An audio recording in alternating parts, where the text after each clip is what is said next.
and welcome to the Talkcast Pod Show, #1 show on the internet, and the only heroes you can trust.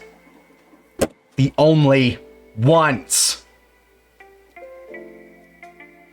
I'm your host, everybody's favorite, the lovable, the scampable home land eater, and I'm here with Kaiser Noir. Okay, you know what? If I had to pick a character to be compared to this season, I will definitely do the one that hallucinates little cartoon animals. I fucking loved that. But oh, that was so good. I thought that was amazing. Not even really that much of a spoiler because, like, oh my god. Yeah, it's a little bit of a spoiler, kind of. Just a quick note. Really like this season, but we'll get around to that. Yeah. Before that, though, got a little segment we like to call The Rundown.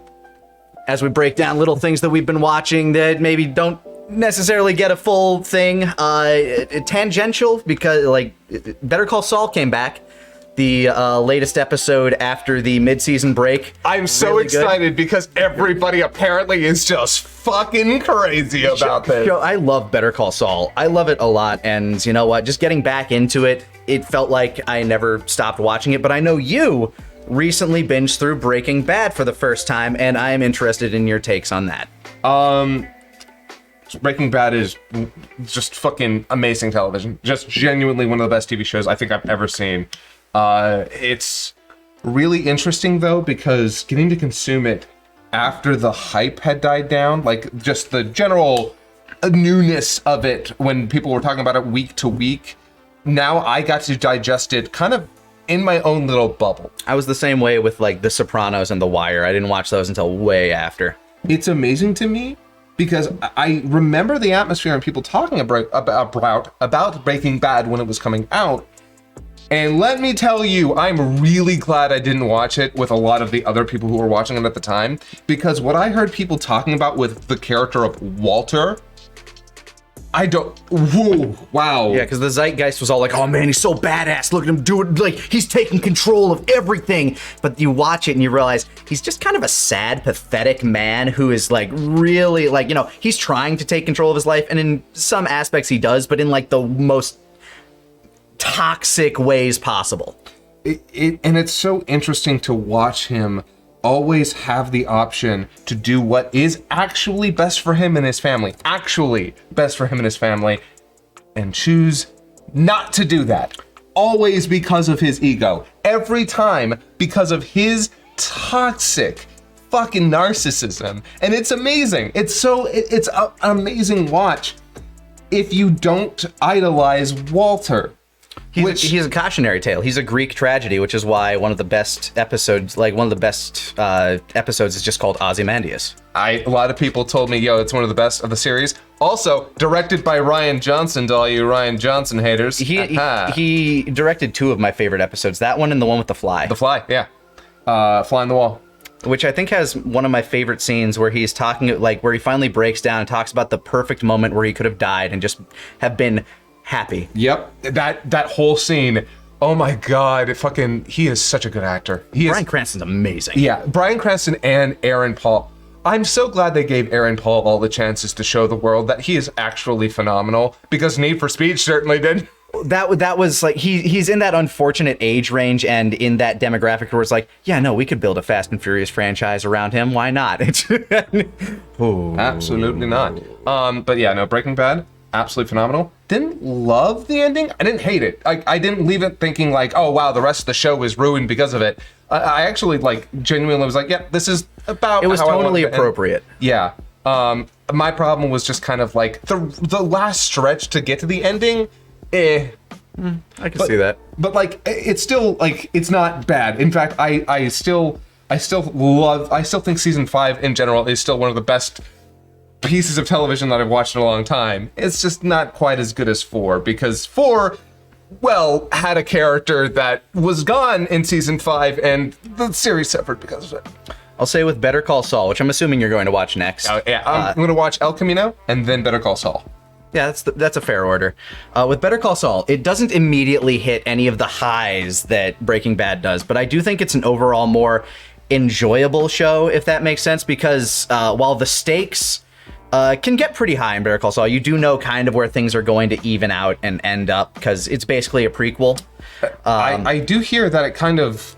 It gets, like, it does ramp. No, I was going to say the story, I believe, starts before, but I also believe it kind of like, by the end of it, we're actually, where we're at now, I believe we're actually like near the end of where Breaking Bad was. I'm not going to confirm nor deny any of that. Okay. Just to let you experience it on your own. But I'll say that where Better Call Saul goes, it's definitely doing what Vince Gilligan has done very well so far in Breaking Bad, which is really working with the relationships of the characters. And this show is very much about interpersonal relationships with characters, especially with Jimmy and his brother. I'm gonna guess that Better Call Saul is also packed to the gills with match cuts and sound bridges. Less than Breaking Bad. But, okay. But it does feel like its own show, but it still feels very much at home in the world that Breaking Bad has. It'll have those like obsequious openings where it's like, oh, what the hell could this be alluding to? And then by the end, it pays off, and you're like, oh shit, that's what it meant. And it has a few of my favorite characters I've mentioned previously. I mean, obviously you get your favorites like Mike and Gus showing up here, and obviously Saul. But you also get a new character, Ignacio, who is played by the guy that played Voss in Far Cry 3. Oh, really? Okay, That's cool. And he's amazing in this. I love his character throughout. Also, Pam Wexler, who's kind of a new character for this, who is phenomenal throughout as well. Like, she might be one of the better actors in the show. Wasn't she in Breaking Bad? I could have sworn she was... I don't know. I'm going to correct you real quick. Sorry, Kim. Kim Wexler, sorry. Like, Pam, what the hell? Yeah, sorry, Kim Wexler, my bad. Where did I get Pam? Is she a heavyset woman? No. Okay, then she's not who I thought. Okay. No. Though she does show up. Okay, cool. I'm glad. Honestly, I can see why Vince Gilligan wanted to make a side series specifically with Saul and his gang. They were always like, I loved all of them and wanted to see more, and I think Vince did too. It's just, like, I loved watching Walt try to solve problems, but it's also very fun trying to watch Saul, who is basically just a con man trying to figure his way out through this stuff and get away with things, and he's just this like very puckish character that I really like. I'm going to assume by the general way that people have talked about it, that it is not quite as bleak as Breaking Bad is on average. On average, no. Although if you take that last season, it kind of fucks up the average for the rest of it. Yes, but even still, I mean, Better Call Saul is definitely a lighter affair. Mostly because in a lot of ways it has to be, because you know that at least a number of these characters are going to end up where they end up in Breaking Bad. But there are some characters where it's like, I don't remember you. What's going on with you? Yeah. So you got to kind of wonder what happens with them and how many of these characters are just side characters that never interacted with Walt's story, and how many of them are going to face really tragic outcomes. I've literally only seen one thing from Better Call Saul, by the way. You know what it is? What? The training video with Gus. Oh yeah, all of like the net exclusive stuff. Which, by the way, fantastic. I love to learn about how his operation worked. Like, there's nothing I love more than getting little tidbits on how they do the shit that they do. And guys, I think you'll really like season 2 then specifically, because there's a lot more of a focus on like Gus and Mike in that season. I was so sad though. One of the best moments in all of Breaking Bad I saw years ago. And it's the one where he's got the gun up against the wall and there's a dude on the other side. That scene is so fucking good. And I was so happy to get to it. But there was a part of me that was like, no, I've already seen this scene. I know what happens. I'm glad next to nothing has been spoiled for you for Better Call Saul. Yeah, and I'm very psyched about that. It is really good television. I've been watching it, and I just bought the whole season on Amazon Prime, so I'm like, I'm just gonna watch it the day after it comes out. So I'm good. Yeah, I'm gonna start it. I'm actually gonna start it pretty soon. I watched through all of Breaking Bad with my basically like the person I watched a bunch of stuff with, my friend Gavin. But I'm watching Better Call Saul on my own. All right. So I'm probably just gonna pop that on the side while I edit. Yeah, well, I'll definitely say enjoy. I've been enjoying this season. Another little show that kind of came out. It comes out alongside The Boys every single year.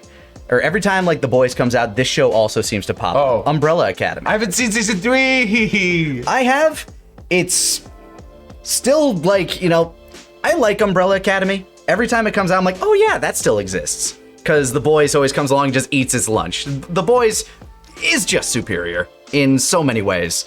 As much as I love number 5 and how he's probably one of my favorite characters in a good chunk of fiction, they can only do so much. I do love the world of Umbrella Academy. It's weird, like more sci-fi, space-time, magic-based bullshit than The Boys is more cynical, scientific. Honestly, I wouldn't even necessarily compare them.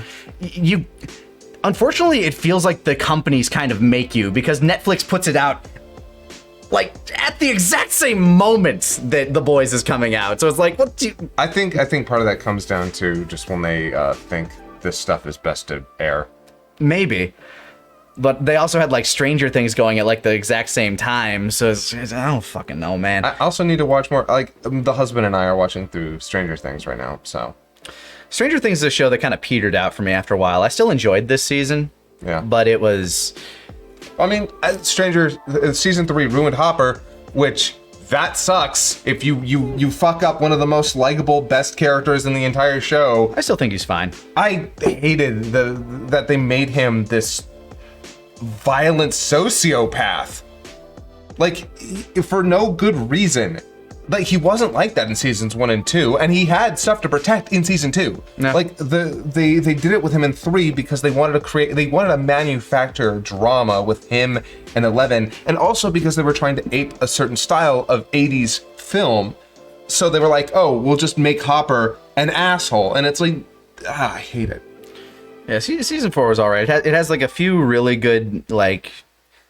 It's moments where it like plays with music, I think, is when it's at its strongest. It has some good like creepy imagery. If you like Nightmare on Elm Street, which is clearly the homage they're going with this season. Oh yeah, for going off of just episode 1, I was like, oh, cool. Fucking dude show like, oh god, who played Freddy Krueger?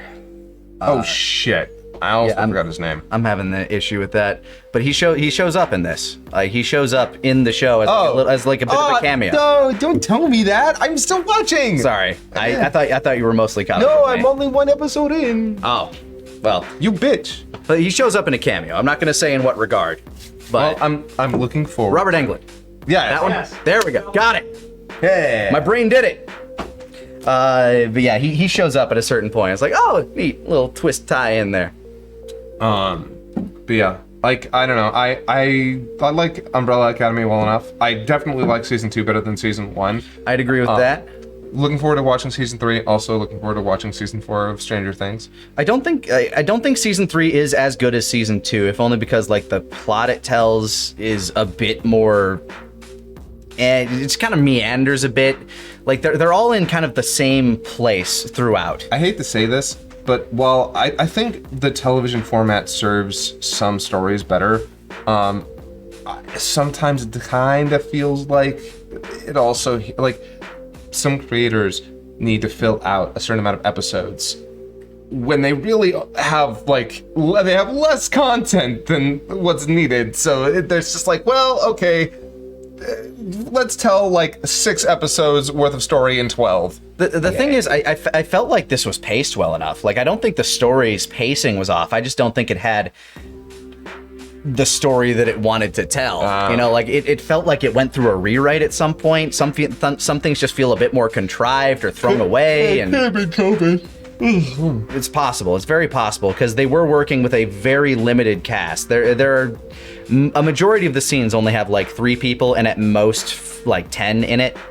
So it's very possible that COVID had a big impact on this season's production. It's amazing. I have lived through multiple different things that have drastically changed television.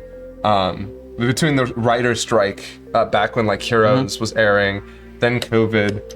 It's like, it's so interesting to follow this stuff. Not comparing them in terms of like their severity, obviously, but more in just like watching how they affect the media that you're consuming. Yeah. It is always interesting because you're also going through that generational twist now where like more up and coming filmmakers are just getting more and more stuff because so many things need to get made now, apparently. Yeah, we live in a generation where there is too much to watch, if I'm going to be really honest. We need stuff to consume to blind us from all the things that are doing us damage. Oh yeah, that's why I have 4 things going on at all times, so I don't have to think thought. Mm-hmm. So let's Speaking of which, let's talk about the boys. Yeah. Speaking of anti-consumer culture, consumerism. This season, I felt was probably like one of the strongest ones yet. If it's not number 1 for me, it's definitely a close number 2. To last season, I thought season 2 was like the best of the boys. And season 3, I'm still kind of working over in my head. It might be the best season of the show so far. It's really good, and it keeps going with those like really heavy political messages, but it doesn't seem like, I don't know, for whatever reason, like there's a lot of media out there that will try to like put their own political spin on things, and it comes across as like, oh god, yeah, I see what yes, fucking stop, I already understand. But for whatever reason, they are able to present this stuff, which I would normally look at as being quote cringe, and it's working. Like it works for them, the kind of shit that they're pulling. I think it's largely because they kind of go whole hog in not only the message that they want to tell, but the content, the way they want to tell the story. They don't pull back. They don't hold back on anything. Like this is rather early on, but in terms of what you're talking about, it's crazy to me that they have that whole joke about Maven's theme park, like her section of that theme park, and it's all woke shit. Yeah, the BLM, BLTs, the fucking it's like inclusive land or some shit. Yeah, and like Antifa falafel, or I don't know. Yeah, and it's like when you first watch that scene, it's like, am I reading that shit right? Oh my god! Yeah, and the rainbows everywhere. Yeah, and it's exactly what corporate culture does. They glom on like it is literally like, I know this term is super overused to fuck, but it's actual virtue signaling.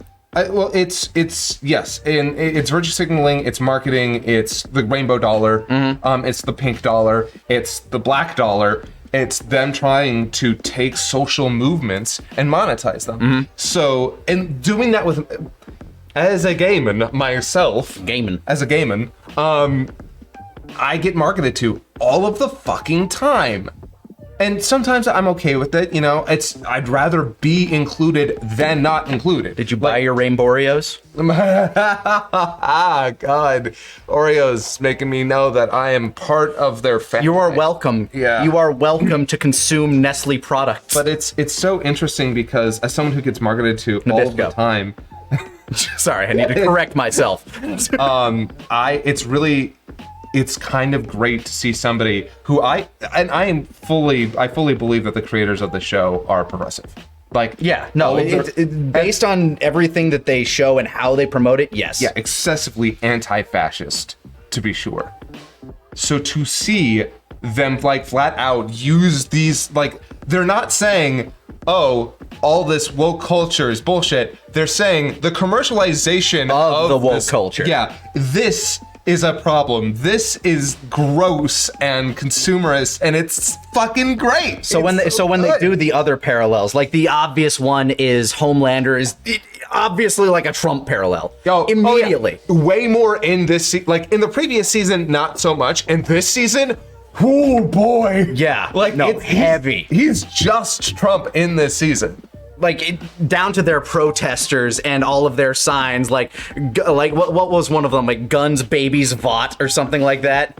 And it's just like, okay, parallels completely painted, but as long as they're like, you know, also poking fun at the way that woke culture is also being sold to you, as in like, you know, you gotta buy this because we agree with you. Yeah, and people eat it up. Yeah, people love that shit. The show very much clearly says, not only do people eat this up, but the people who are part of, who are being exploited, are even part of the system, selling it to people. Like it's a show that is, and weirdly enough, you would think I don't like things that are so deeply cynical and nihilistic, but there's something about the show. It's relatable. And I think largely because of our main cast, the boys.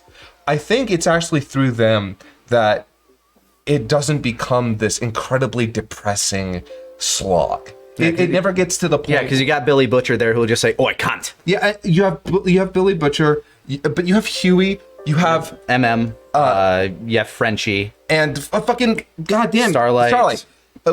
Annie. Annie. Yeah, Annie in this season is one of the most important characters in the entire show because her entire point is to be like, holy shit, we cannot continue to try and work within this broken system. Yeah, I've been a part of this trying to fix it from the inside for so long, but I can't. Yeah, and that shot where she actually goes out of her way to start saving people, not as Starlight, but as Annie.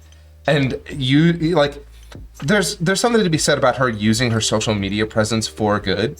And she looks at it and like, social media sucks, but if I'm gonna do this, I have to get some people on my side. And it's really neat to see. Like, so Annie is such an important character, especially in this season. And it was actually really cool to see both MM and fucking Frenchie get a lot of development. I feel like this season was the most like character development. Yeah, this season was like the most Frenchie heavy I think we've gotten in terms of his development, and MM having that relationship with his daughter and his ex-wife and the suburban dad that is getting radicalized by Vought and Homelander specifically. And like you see him at that rally at the end too.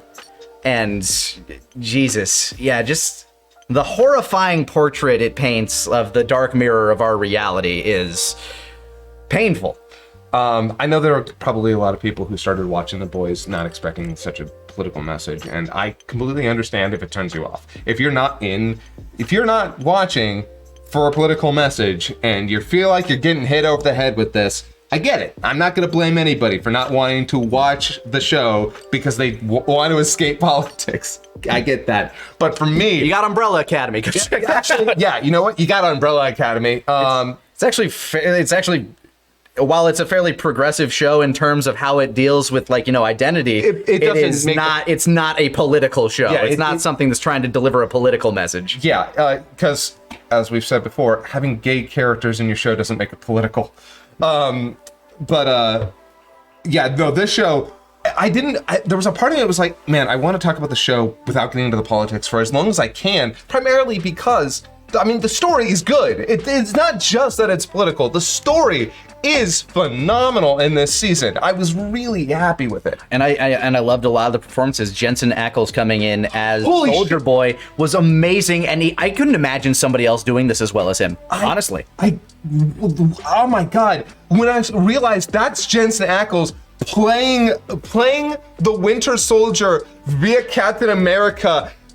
He's always very, like, even back in Supernatural, he's always been a James Dean type, which I'm still not unconvinced is where the name Dean came from in that show. Oh, maybe, yeah. But like, he's always been that, like, very calm, cool, collected, as Tony Soprano would say, the Gary Cooper type, the strong but silent type, the guy that will bury all of his emotions deep down so he doesn't have to confront them.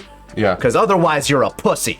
It was really interesting to watch because having the whole parallel between him and Captain America, which didn't quite sink in at first, but then as I was watching, I'm like, wait, he's how old? He's from the 50s? Mm-hmm. Oh, he's Captain America. That's their whole deal with him.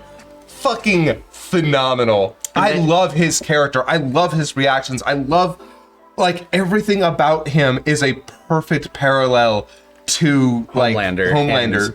And like, the funny thing is, you know, at least for me, you kind of know exactly what's going to happen when they meet, even before, like, the big revolution happens in the second to last episode.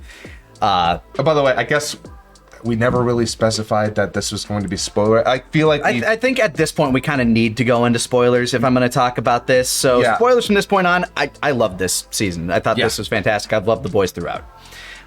So, spoilers. In the second to last episode, it's revealed that the father of Homelander, at least genetically, is Soldier Boy. Like, that was the sperm donor that created the Homelander. So now you have this like generational dynamic, and how Soldier Boy has always been like, man, I always just kind of like wanted a family, you know, like raise a kid and stuff like that. And even going into like their final confrontation, I kind of knew what was going to happen, because Soldier Boy this entire time has been that strong, silent, toxically masculine type. And Homelander is toxically masculine, but in a different way, where he can't face the fact that he is so lonely and pathetic, and like he has so many insecurities that he's unwilling to show. And when he's finally talking to Soldier Boy, and Soldier Boy sees that, it's like, I can't believe how fucking pathetic you are. It's like, I knew this is where this was going. And then you have that parallel with Butcher, who was, you know, dealing with his own family issues and how his dad was a shitty, abusive piece of shit growing up. And then they have that brilliant bit where they're tying in Homelander's son, who is, you know, Billy's surrogate son, because it's his wife's kid, and it's like, oh my god. So you have this whole thing going on where this, I don't think the climax could have been like much better if they tried. So you have this big battle where Billy's having to decide, like, okay, I need to save that kid. Fuck Homelander. But this guy, I can't be on that side anymore. And, oh, man. Not to mention that throughout, you're dealing with the new Compound V, the temp shit. So it was really funny, interesting, because when I first heard about the temp V stuff, I was a little worried about how the story was going to go. Like maybe using it as kind of like a marketing tool, like, oh, now they've got powers. It definitely was at the beginning. But it's honestly a really, really ingenious way to go with the characters of both Huey and Billy, because it allows both of them to change and grow and not only advance the plot, but also their development in very clever ways. Yeah, physically, it doesn't really change Butcher that much. He always walks around with the same swagger, just now he has a bit more oomph to back it up. Meanwhile, Huey, he gets, you know, his temp V in there, and he's able to like teleport, but not with his clothes. Which, very ingenious. Yeah. I'm really glad that they figured for that. Mm-hmm. Not only just because it made for a lot of really funny scenes. Especially in Hero Gasm, which, as an episode, holy shit. But in that episode specifically, he's finally able to confront A-Train on a relatively even power scale, even though A-Train probably still would have absolutely destroyed him, because A-Train is broken as fuck. So, like, he shows up and he's finally able to shove A-Train. He's like, what the fuck? Like, you know, finally able to stand his ground in a confrontation. I think he actually punches him. Punches him, yeah, and knocks him back. It's like, how the fuck did you do that? Yeah, the look on his face, it's like, no, seriously, how the fuck? How did you do that? Yeah, which, by the way, A-Train, this season, this is the best of A-Train, and I'm, like, really, really eager to see where his character goes, because I think he's finally realizing that he is a shitty person, and he's got to get better. Yeah, he's finally coming to terms with that, whereas, like, the Deep kind of regresses a bit, even more so, even though he's always been shitty and shallow. Ironically, the A-Train is finally coming to terms with the fact, because like initially the season opens with, you know, they're trying to select new members of the Seven, and this is when they're bringing the Deep back in, but they also select, what's his name, Drumline or something like that. I can't even remember. He's there for a painfully short amount of time. Yeah, he's there for a couple episodes. But he's like Starlight's ex. Yeah. So you had that. It wasn't Livewire, was it? No, I don't really care, honestly. Supersonic. Thank you. So yeah, you got Supersonic in there, and Starlight's ex, and, you know, they're talking like, look, we're trying to, you know, take control of this stuff, and I might need your help. And he unfortunately trusted in A-Train, who looked like he was getting beaten up by Homelander a lot, and he is. He's a whipping boy. He's a corporate whipping boy, kind of like Black Noir, actually. And he ends up getting betrayed by A-Train, and so Supersonic gets fucking murdered as an example by Homelander. And nobody ever talks about him again. He just kind of disappears from the media. That is weird. I feel like hey, what happened to that new member of the Seven? Where'd he go? Yeah. Then again, with the way things are degrading on such a massive scale, I can understand how that one probably got swept under, considering. And then his plot continues to evolve as he's trying to repackage himself as a black man. Like trying to oh, we'll do A Train to Africa. It's like, I don't know, this seems a little like even like the marketing girl is just like, I don't know about this. It's, as I said, the show is not afraid to go into, not only do corporations co-opt, not only do corporations co-opt these movements, but they also bring in people who are a part of those movements to then sell it back to you, to capitalize on them. But the point of it is that freaking A-Train was never a part of those movements. He's always been a corporate guy. Yeah, he's trying to get in on it because he thinks it'll improve his image, not because he actually cares about the movement. And it's not until he realizes he has to see the actual fallout from the system and then the effect that it has on people like him. It isn't until he has to face it himself that he realizes, oh shit. Yeah, and that kind of comes into the form of the Trumpian superhero who's the allegory for aggressive cops. Oh yeah, fucking Blue Hawk. Yeah, Blue Hawk. Yeah. Or Blue Falcon. Blue Hawk. I think it's Blue Hawk. Blue Falcon's probably something else. That's a character from the Hanna-Barbera series. Yes. Well, there you go. And he's just an asshole. Oh yeah, well, he's through and through. Yeah, total cunt. Like completely.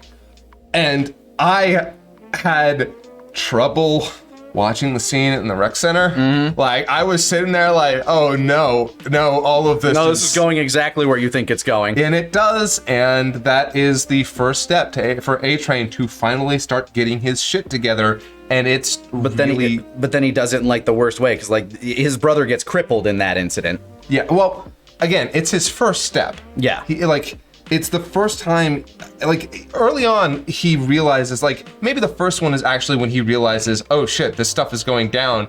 He needs to apologize. But the real thing that changes him, that changes how he's approaching it, is his brother being just fucking mangled by this racist asshole. And so I love that. I love A-Train's story in this. It's so fucking good. And I will say this. We mentioned the Deep. They've got to find something better to do with this fucking character. Other than fucking fish? Yeah, I get it, but he's not. His jokes have run their course. He's not that funny. He's not that interesting. It's why he's very much a tertiary character. Even maybe below that in this season. I mean, it definitely feels like after season 1, they didn't know what to do with him, but he's still a part of the show. He's contractually still a part of it, so they continue to keep getting, the actor's fine. I'm not blaming the actor. I'm not even necessarily blaming the writers or director. It's just, damn. I don't care about the Deep. I do not care. And I feel like the purpose in the plot he's currently serving is to exemplify that shitty people can just take a step back and then go right back to doing the same things they were doing. No problem. No real oversight. Everything seems to kind of come to a head in Herogasm though, especially with A-Train's plot. Especially with A-Train's plot, where not only is he there to confront Blue Hawk, but he's also it's where he actually finally really apologizes to Huey, facing the fact that he did some shitty stuff, and he delivers a real apology that Huey actually recognizes. And I'm praying to God that A-Train realizes that punch is totally in line. He had that coming. I think he you can tell in that scene that he definitely feels like he deserved some of that. But he also at the time was like, wait, what? I deserved that. How? How'd you do? But yeah, it's a great scene. It's a great apology. I'm praying to God that A-Train comes around on this, because they keep flirting with him doing the face turn. Mm-hmm. But it's after what happened with Supersonic, honestly, there was a part of me that was like, oh wow, you'll never get better. You are just fucking irredeemable. Yeah, and the way he kills Blue Hawk is yeah, see, this is why you don't fuck with a speedster. The only person that can fuck with him without issue is either another speedster or Homelander. Yeah. I can't imagine, I would... Maybe Black Noir. maybe. Of course, then you just have to shove an almond joy down his mouth and Yeah. you win. But yeah, A-Train. Also, like I actually thought he was dead in that scene. I actually thought, Oh, okay. the almond joy scene? No. Fucking. Oh, the heart attack. Yeah, because Gotcha. after he falls over, I'm like, you know what? If this is where he dies, that's perfect. He apologized to Huey. He took out this racist piece of shit. Yeah, you know what? I think. But then he wakes up realizing that he has Blue Hawk's heart in his chest. Shit. Not realizing, being told. Yeah. Which is so the layers to that. The fucking layers to that. So yeah, you have to walk around with that. Also, we're doing a promotion where you're now saying it's like, thanks to him that you're alive and blah blah. It's gonna work out. Great, champ. Let's go. I love her in this. She's fantastic this season. What's her name? I don't know.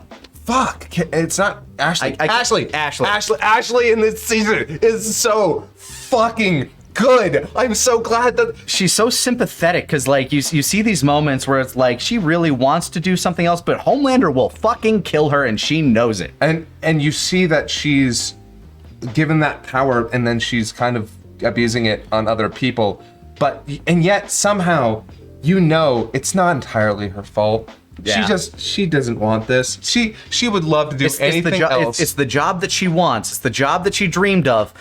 She's the CEO of Vought. And she is hating every fucking second of it. That scene where she's like talking to A-Train about like, you need to do this, you need to do that, and she just whips her hair out. It's like A-Train's going, shit! Yep. Like, oh my god. Watching her just fucking fall apart over the course of the show. Oh god, and that breakdown at the end where like she's in the room with A-Train, the Deep, and Homelander, and he's just breaking them down. It's like, take that fucking wig off, and you get to see what she's become. It's just like, fuck. Yeah. Oh man. Not to mention, like this season is full of incredible what the fuck set pieces. The fact that it opens on a mini man sounding a dude and then exploding out of his dick, killing him. By the way, way more dick in this season than the rest of the show. A lot of dick. And I feel like Also, is that the correct term? Sounding? yes. Okay. Yes, I don't know if it's what you're referring to. Yes, that is sounding. I don't know if this is technically sounding. I'm gonna say yes, Okay. but because this is not something you can do. Not really, no. Also, But- it doesn't seem like it would be very pleasurable just on the outset. Knowing what kidney stones do, I just can't imagine that whatever was happening in that scene felt good. I genuinely cannot say I've ever had an interest in that particular activity, No. so I can't speak firsthand. Just does not seem like a fun time. But yeah, there's more dicks in this season than the entire show, and part of me wonders if some of the negative reviews talked about that, and the fucking showrunner many penises! And the showrunner saw it, was like, well then, for every time you guys complain about there being a dick in our show, we're gonna put another dick in our show. Putting more dicks in. Herogasm definitely felt like them being like, how far can we push this? What can we get away with? I wonder if there's a even less censored version of that episode out there. Like some censors around Amazon are like, might need to cut back on this and this. Yeah, Because they bring back Dicktail Guy. they totally do. Which I wonder. I guess did he get hit by that blast? Well, because he's running around with a long, flaccid, pain Yeah, burned but dicktail at the end. His dick should have shrunk then. Unless it's one of those things where it's like the physicality of it isn't the power, it is his ability to control it. Oh, that might be it. Yeah. Yeah. But yeah, no, it's man, that Herogasm is such a weird fucking episode. It's great. Poor Frenchie had to miss it. Well, Because he was getting tortured. I love how every two Man, people Frenchie bring it up, would have loved this. and then fucking Frenchie's like, I can't believe I missed it. Can't believe I missed it. I will say this. So it is nice that those characters are getting development. However, I feel like Frenchie's story with Kimiko, which by the way, they all say Kimiko. They don't say Kimiko, they say Kimiko. Frenchie says Kimiko. Even he is, actually, yeah, I think, but everyone else says Kimiko. Even fucking... I never noticed. Yeah. But anyway, it doesn't matter. It just fucking sounds wrong on my ear every time. Anyway, point being, Frenchie and Kimiko storyline, while compelling in its own right and definitely good for those characters, feels very disconnected from the overall plot. So whenever we're focusing on them, it does feel a little bit like, well, I mean, I do like where this is going, but does this tie into the overall story? And half the time, not really. I do love her scenes though, especially like when she starts breaking out into song. Oh my god, that was so fun. The dance sequence in the hospital is adorable. I loved it. It's sad though. It's sad. It's very somber, but I don't know. I'm really, really, really, really, really glad that Frenchie was like, we're not a couple, by the way. We're closer than that. We're family. And I'm good with that because, quite frankly, actually, maybe she says that. I can't remember. They have a really lovely conversation. It's like, we aren't really a couple. Like, it was her that says it. It's like, because they're talking about the kiss in the and she's like, it's not that, like, and it felt weird. And I don't think that we're a couple. We're more than that. You and I are family. And that honestly is much more touching. Yes, because I really, really, really do not, and I guess did not, because I think they've finally established that it's not happening. I did not want them to be a couple. I was dreading that as a fucking option because... Well, it's clear that they have genuine love, and it's both like romantic and... Platonic. Yeah. So it's like... I mean, the way Frenchie is in general, he's a very free-spirited kind of lover as a person. So you can see that kind of blending for him. Just genuinely, they feel too much like brother and sister, or honestly, in some ways, like father and child. Considering where she came from and what he did for her, it would have come off really weird to me to see them get into a relationship. Not that she is an adult. But you also see it from the other angle in this season where, like, you learn where he's come from and what she did for him. They've both been raising each other up and trying to help make each other better, which I think is a much more beautiful way for that relationship to flow. Yeah. Ultimately, I don't like the idea of them being in a romantic relationship. I really like this whole we're family thing. I don't mind it. OTP. Yeah. I like this a lot better. I am actually really glad that they didn't break up Huey and Annie, if we're going to talk about relationship stuff. I like the way that their relationship has flowed throughout these seasons. And this one, it reaches that kind of like emotional apex where it's like, look, like, you know, they've come to blows a number of times where it's like, I need to make this decision to do this. You need to make your decision to do that. They both respect each other's decisions, but it's finally come to a point where it's like, look, I can't do this because, you know, I can't accept the fact that I am too weak to help you. And, like, you can't be the one always protecting me. And she's like, that's not the way I see things. But if that's the way you see things, then that's the problem. And the fact that at the end, he ends up saving her not because he used powers, but because he used his own God-given skill. After that beautiful scene where he talks about his father and pizza rolls. Which, you know what, like... I think that's a great scene. I think that's a great speech, too. I mean, the writing in this season's really fucking good. I will say this. That whole build-up with her, like, raising off the ground with the light, and then it's just a... I had goosebumps, man. It's really cool. But then the blast is kind of like, okay. Yeah. I was expecting a little bit more scorched earth, and what I got was a singe, and it's like, okay... Like, there's a lot of build-up for her. But the way it goes, like, with the music swelling and him just realizing, okay, I can teleport in there, I can get people out of there. Or I can just support her from here by raising all of the power in that room and giving her everything she needs to win. Which didn't technically end up with a win, but it definitely saved everybody's life. It would actually be really kind of cool to watch Annie, like, figure out a way to get stronger.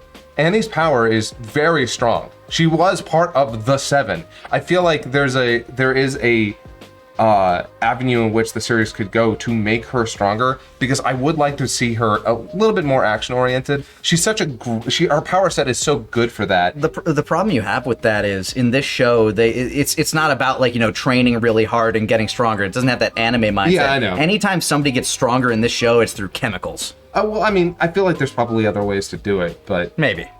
Oh, we were talking a little bit about it, and I wanted to, like, make sure that we touched fully on it. The drug stuff. The drug stuff was really great.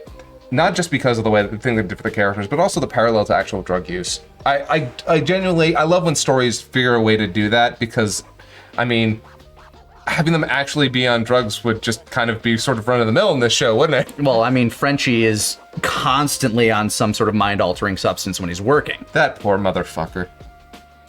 But yeah, like watching them, and also, I watching Butcher like punch Huey and then close the door and lock it was so good. It was so fucking good. Yeah, you really do remind me of him. Yeah, the whole story about how he looks at him as his little brother, fucking perfect. Perfect way to go with Butcher. It goes all the way back to the first season where it's like, you really are my canary. Or second season. Second season was that. I love it. We're getting actual character development that isn't being fucking reversed or undone. We're watching like, You get that flashback in his mind when he's trapped in his brain. oh my god, that was hard to watch. All that shit. Like, all, out of everything in the show, out of all the like unbelievable violence and weird, gross shit, it's the real stuff. The household abuse from his father that is the hardest to sit through. You want to talk about something hard to watch? The hardest scene for me to watch was what happened to like poor Maeve when they had her like captured and like imprisoned, and Homelander's going through this whole speech of like, you know, if I pictured having kids with you someday. It was always you in the picture. It's like, yeah, well, you know, I couldn't stop you if I wanted to. It's like, oh, I'm not gonna force myself on you. I'm gonna harvest your eggs. I'm like, oh, fuck. Yeah. Like, Jesus. Yeah. And then we'll kill you. It's like, fuck. That is on just like a visceral level. Like, I got like, gah. Yeah. I mean, Homelander in this season, it like fully embraces like all of his villainy. Mm-hmm. It's really, really, really scary to watch. Especially at the end. Like, the last scene we get with him and his son, introducing his son to this mob of people that absolutely adore him, and just one protester throws a can and hits his kid in the head, and he blasts his head off with heat vision, and the crowd goes quiet. And it's until one guy's like, yeah! Well, not just one guy. Well, it's one guy at first. No. It's not just one guy. Oh, it's that guy. It's fucking the stepdad. Yes, like the stepdad of MM's kid. Yeah, who I'm assuming is divorced by that point, because the mom didn't seem very happy that they took him to a Homelander rally. Yeah, honestly, that has to be where that went. That has to end in a divorce. But like him just cheering that, and then the entire crowd cheering, obviously painting that parallel to Trump's I could shoot a guy on Fifth Avenue and I wouldn't lose a point. And Jesus, just the fact that the most horrifying part about that is there are some people out there that legitimately believe, why can't I just kill people that disagree with me? It would just be easier. Because there are people out there that are literally in that mindset. And that's fucked. And that is the horrifying dark mirror that I'm talking about that this entire show just kind of paints. Yeah, if it had ended with, like, remember that scene from season 2 where he imagines cutting down that entire crowd of people with his laser vision? This is that made manifest. Well, that is actually less scary than what happens at the end of season 3. It's the fact that people sided with him when he did it. Yeah, because he is now proven, like, no, I have now created a cult of personality of people who will support me no matter what because they believe I am their savior. And again, the Trump parallels could not be any fucking more obvious. This entire season, I was kind of waiting for him just to fly into the White House and say, this shit's mine now. At this point, he probably could.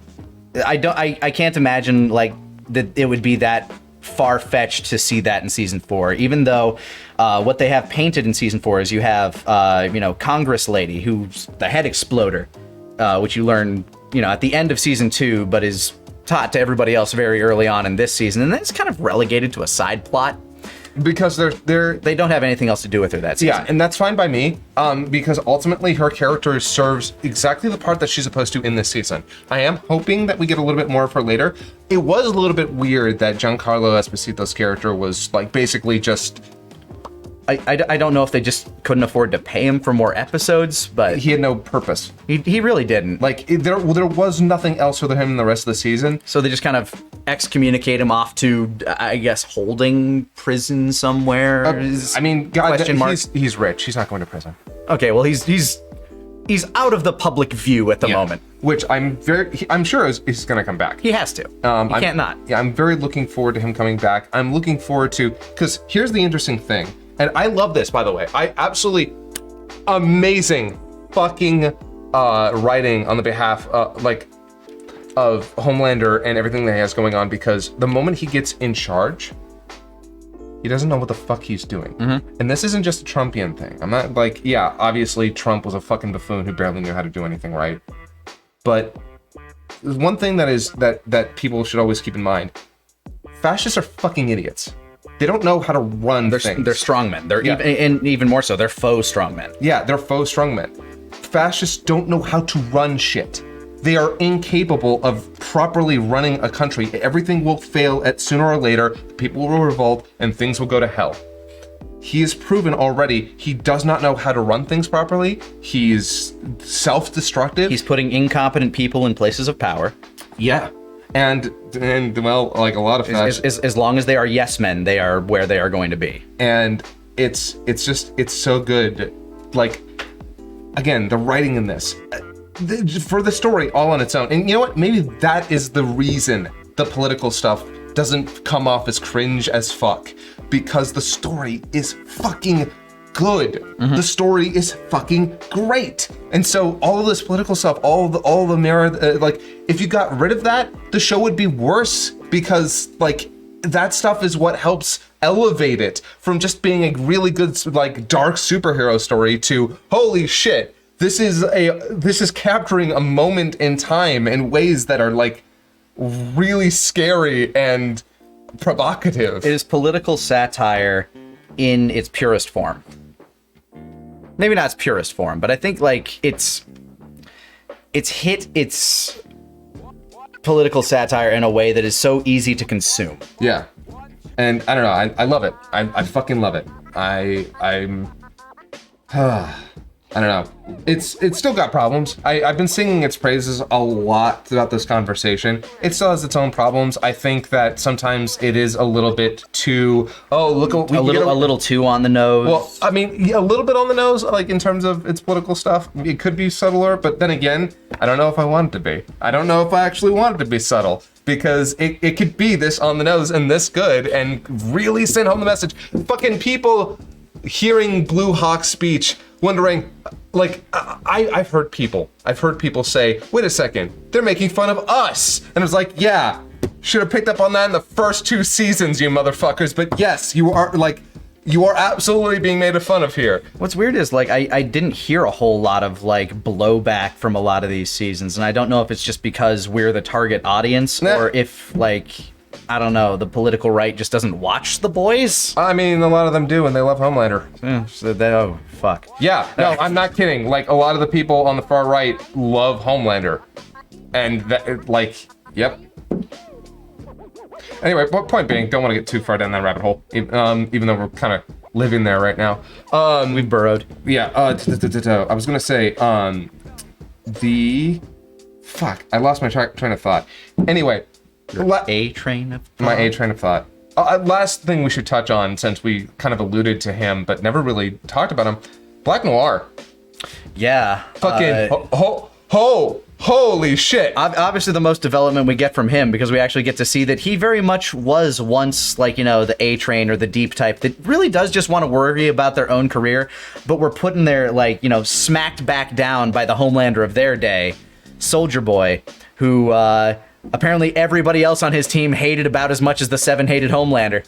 The really sad part about Noir is that he wanted to, like, he was looking to not do anything heinous. He wasn't trying to be like No, he just wanted to be in a movie. Yeah, he was like, hey, I could have been in this movie. I could have done something with my life outside of the hero stuff, and you ruined that for me.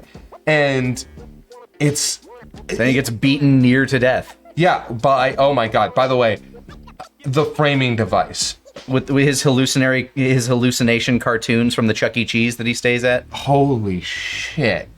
I actually follow one of the animators for that. Nice. Yeah, they posted like a bit of theirs, and then that was the first thing I saw from the season. I'm like, I really need to watch this fucking season, don't I? Yeah, poor Black Noir. Like, Yeah. he really had nothing. Like, the most we knew about him before this season, was that he's like, you know, the oldest member of the Seven, and that he's a company guy. He is the guy that, you know, Giancarlo Esposito would point and say, like, go get this shit done, and he'd do it. Yep. He was that's why, like, fucking what's his face? The Soldier Boy. Soldier Boy was like, he'd never do that. He was too. Yeah, he like him and Vought And he never really thought that Vought would betray him. would be the one to do it. And then we find out why, which It's like they don't need him anymore. He's a liability. yeah, it's not just we don't need him. We're about to get a better one, and he can't know about this better one. He's not allowed to. And so they essentially sold him to Russia. I think they were planning on him dying. Well, they all they could do was knock him out, Yeah. which was a big plot point. Like, all they could do was give him this nerve agent, and Which is really interesting. Like, there's got to be a way to kill him, right? I mean, I think that's what we're going to have to figure out. Like, because at the end of the season, Soldier Boy lived, as did Maeve, even though, like, you know, the sacrificial thing knocked him out, blew up the building. It shows that the CIA has him, essentially. The Yeah. US government now has him. But who's going to be in control of the government soon? Funny enough, I love the fact that his name is Robert Singer, and he's played by the same guy that played Bobby Singer in Supernatural. So you get this kind of like little scene where Soldier Boy's walking around, and elect Bobby Singer is like right next to him and just looks at it briefly. It's kind of a cute little nod to Supernatural Yeah. for fans of that. Yeah. So he's inevitably going to be the president at this point in the show's timeline, and which means that he's going to have control over the CIA. So now you're going to have to worry about how that's going to come about and what the fuck's going to happen with that. Yeah. It's The next season is going to be interesting. I do have to wonder if what's her face head explodey lady can make Homelander's head explode. You'd think she should be able to, right? But would she be able to do it quick enough is the question. Yeah, that is sort of the question there.